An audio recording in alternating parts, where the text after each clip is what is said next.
The lotus by Toru Dutt. Torulata Dutt அப்படிங்கிறது அவனுடைய real name. Door டட் அப்படிங்கிற இந்த நேமுக்கு தான் அவங்க ரொம்ப ஃபேமஸ். இந்த நேமில் தான் நிறைய ஒர்க்ஸ் எழுதியிருக்காங்க. பெங்காலை சேர்ந்த இந்தியன் ரைட்டர். இவங்க வந்து இங்கிலீஷ் அண்ட் ஃப்ரெஞ்ச் 2 லாங்குவேஜ் நிறைய ஒர்க்ஸ் எழுதியிருக்காங்க. சில ஃபேமஸான poetry கலெக்ஷன்ஸ் பார்த்தோம் அப்படின்னா Sita a sheaf gleaned in fields, அடுத்து ancient ballads and legends of Hindustan. இது 2 இவங்களுடைய ஃபேமஸான poetry கலெக்ஷன்ஸ். ஓகேவா, இவங்களுடைய போயம்ஸ் வந்து mostly loneliness, longing, nostalgia and patriotism பேசுகிற மாதிரி தான் இவங்களுடைய எல்லா போயம்ஸும் மோஸ்ட்லி இருக்கும். இவங்களுடைய 21 வயசுலேயே டியூபர்குலோசிஸ் வந்து இறந்துட்டாங்க இந்த டோர்டட். ஓகேவா, தி லோட்டஸ் அப்படிங்கிற இந்த போயம் வந்து ancient ballads and legends of Hindustan அப்படிங்கிற poetry கலெக்ஷன், அது 1882 பப்ளிஷ் பண்ண poetry கலெக்ஷன், அதுலேருந்து எடுக்கப்பட்ட ஒரு போயம் தான் தி லோட்டஸ் அப்படிங்கிற இந்த போயம். இந்த போயம் மூலமாக வந்து க்ரீக் மித்தாலஜிக்கும் நம்ம இந்தியன் கல்ச்சருக்கும் எந்த வகையில் ஒரு லிங்க் இருக்குது, தென் அந்த மித்து லிட்ரேச்சர்லாம் தாண்டி நம்ம இந்தியன் ட்ரெடிஷன் கல்ச்சர் வந்து எந்த அளவில் உயர்ந்து இருக்குது அப்படிங்கிறத இந்த போயம் மூலமாக ரொம்ப அழகாக சொல்லியிருப்பாங்க. இது ஒரு 14 லைன்ஸ் சானட், பெட்ரார்கன் சானட், அந்த ஃபார்மில் எழுதப்பட்ட ஒரு sonnet. Octave 8 line octave, then sestet 6 lines சேர்ந்து செஸ்டெட், மொத்தம் 14 லைன்ஸ். ஓகேவா, இப்போது இந்த போயமுடைய சம்மரி பார்த்துடலாம். போயம் லைன்ஸ் நான் டிஸ்கிரிப்ஷனில் கொடுத்துருக்கேன், ஃபாலோ பண்ணிக்கோங்க. Love came to Flora asking for a flower that would of flowers to be undisputed queen. Love, இதில் வந்து லவ் ஒரு குவாலிட்டியை பர்சனிஃபை பண்ணி, லவ்வை பர்சனிஃபை பண்ணி சொல்லியிருக்காங்க. லவ் க்ரீக் காடஸ் ஃப்ளோரா கிட்ட வந்து, அந்த க்ரீக் அவங்க வந்து எதோடைய காட் அப்படின்னா நேச்சருடைய காட் அண்ட் செடி வளர்க்குற அது சம்மந்தப்பட்ட காட் தான் அந்த ஃப்ளோரா. ஓகேவா, அந்த ஃப்ளோராங்கிற காடு கிட்ட போய் லவ் போய் கேட்குதான். என்ன கேட்குது அப்படின்னா, நிறைய ஃப்ளார்ஸ் இருக்குது, அந்த ஃப்ளார்ஸுக்கு ஒரு குயின் வேணும், நீங்கள் சொல்லுங்கள் அப்படின்னு சொல்லிட்டு லவ் கேட்குற மாதிரி ஃபர்ஸ்ட் 2 லைன்ஸில் இருக்குது. Then third line, the lily and the rose long had been rivals for that high honour.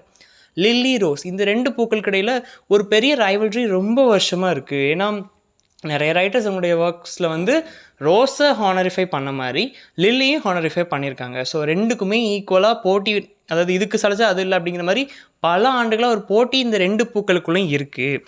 Parts of far had sung their claims. நிறைய பேர் இது 2 பற்றியுமே பாடியிருக்காங்க, இதை பற்றி பாடியிருக்காங்க, அதை பற்றி பாடியிருக்காங்க. ஸோ ஈக்குவல் ஹானர் இந்த 2 பூக்குமே இருக்குது, ரைவல்ரி இருக்குது. The rose can never tower like the pale lily with her ஜூனோமியன்.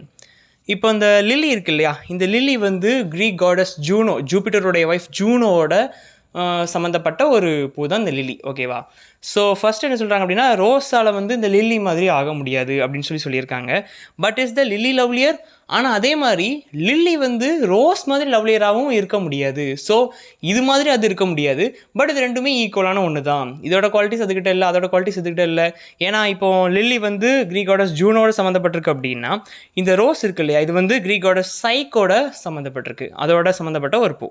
Thus between flower factions rung the strife and சைக்ஸ் போர். ஸோ 2மே ஒரு காடோடைய சம்மந்தப்பட்டிருக்கு.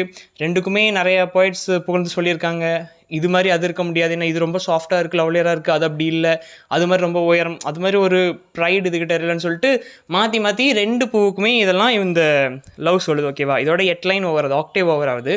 The 9th line, give me a flower delicious as the rose and stately as the lily in her pride. Lily மாதிரி ப்ரைடாகவும் அப்படியே பார்க்க ஒரு அழகாக சாஃப்டாக ரோஸ் மாதிரி, இது 2யும் மிக்ஸ் பண்ண மாதிரி ஒரு பூவை நீங்கள் சொல்லுங்கள், அதுதான் பூக்களுக்கே ராணி அப்படிங்கிற மாதிரி கேட்குது லவ். ஓகேவா, ஃப்ளோரா கிட்ட, காடஸ் ஃப்ளோரா கிட்ட. But of what colour? அப்போ அந்த ஃப்ளோரா காடஸ் கேட்குறாங்க, என்ன கலரில் கேட்குற அப்படின்னு சொல்லி கேட்டோடனே ரோஸ் ரெட் அப்படின்னு சொல்லிட்டு ஃபஸ்ட்டு சொல்லுது இந்த லவ். ஓகேவா, rose red love first choice, then pride no lily white or both provide. First ரோஸ்டட்னு சொல்லி அந்த ஃப்ளோரா கிட்ட லவ் சொல்லுது. தென் இல்லை ஒயிட் அப்படி, லில்லி மாதிரி ஒயிட் அப்படின்னு சொல்லிட்டு அப்புறம் யோசிச்சுட்டு இல்லை வேண்டாம், 2யும் மிக்ஸ் பண்ணி கம்பைன் பண்ணி 2ம் சேர்ந்து ஒரு கலராக வந்தாலும் ஓகே தான் அப்படின்னு சொல்லிட்டு லவ் சொல்லுது. And Flora gave the lotus rose red dyed and lily white the queenliest flower that blows. உடனே இது இப்படி கேட்ட உடனே ஃப்ளோரா பார்க்குறாங்க, லோட்டஸ் பூ எடுத்து கொடுக்குறாங்க. பாரு, 2 கலரும் மிக்ஸ் பண்ணி தான் இருக்குது, ரெட் ரோஸும் இருக்குது, ஒயிட்டும் மிக்ஸ் பண்ணி அவ்வளோ அழகாக அந்த பூ இருக்குது, இதுதான் எல்லா பூக்களுக்கும் ராணி அப்படிங்கிற மாதிரி கொடுத்து ஃப்ளோரா முடிக்கிறாங்க. இதோட அந்த போயம் எண்ட் ஆகுது. ஸோ இந்த போயம் மூலமாக சொல்ல வர விஷயம் அப்படின்னா, லோட்டஸ்க்கு வந்து நம்ம இந்தியாவில் ஒரு பெரிய மதிப்பு இருக்குது இல்லையா, நம்ம நேஷ்னல் ஃப்ளார் இல்லையா. அது மட்டும் இல்லாமல் நம்ம இந்தியன் ட்ரெடிஷனில், ஸ்கிரிப்சர்ஸில், மித்துலலாம் வந்து இந்த லோட்டஸ்க்கு வந்து ஒரு தனி இடம் உண்டு. பல இதில் சொல்லியிருப்பாங்க. அதில் எடுத்துக்காட்டாக பகவத்கீதையில் சொன்னோம் அப்படின்னா அதில் ஒரு மெட்டஃபர் கொடுத்துருப்பாங்க அந்த லோட்டஸை வச்சு. லோட்டஸ் எப்படி கீழே அந்த குளத்துக்கடியில் இருக்கிற அந்த சவதி மண்ணெல்லாம் விட்டு மேலே உயர்ந்து அழகாக பூத்து நிற்கிதோ, அதே மாதிரி மனுஷங்க நம்மளும் நம்ம உலகத்தில் இருக்கிற தேவையில்லாத விஷயங்களை நாட்டம் காட்டாமல் இந்த லோட்டஸ் மாதிரி தனித்து வந்து அழகாக பூத்திருக்கணும் வாழ்க்கையில், அப்போ தான் சிறக்க முடியும் அப்படின்னு சொல்லிட்டு இந்த லோட்டஸை வச்சே ஒரு இது கொடுத்துருப்பாங்க. Even goddess Saraswati, god of learning, அவங்க கூட லோட்டஸில் உட்காந்துருக்கிற மாதிரி தான் இருக்கும். ஸோ நம்ம இந்தியன் மித்தாலஜியில் வந்து லோட்டஸ்க்கு வந்து ஒரு தனி மதிப்பு உண்டு.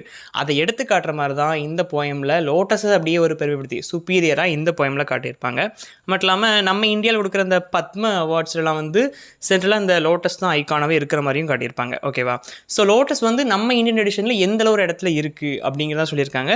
ஆல்ரெடி நான் சொன்ன மாதிரியே க்ரீக் அந்த வெஸ்டர்ன் ட்ரெடிஷன்ஸ் எல்லாம் தாண்டி, ஏன்னா ரோஸு தென் லில்லி இதெல்லாமே வந்து அந்த ட்ரெடிஷனில் ரொம்ப க்ளோரிஃபை பண்ணி சொல்லியிருப்பாங்க. ஸோ அதெல்லாம் தாண்டி உயர்ந்து நிற்கிறது எப்பவுமே இந்தியன் ட்ரெடிஷன் தான் அப்படிங்கிறத இந்த போய் மூலமாக சொல்கிறாங்க. ஸோ தீம்ஸ்ன்னு பார்த்தோம் அப்படின்னா Indian culture, superiority of the lotus, இது ரெண்டையும் தீம்ஸாக சொல்லலாம்.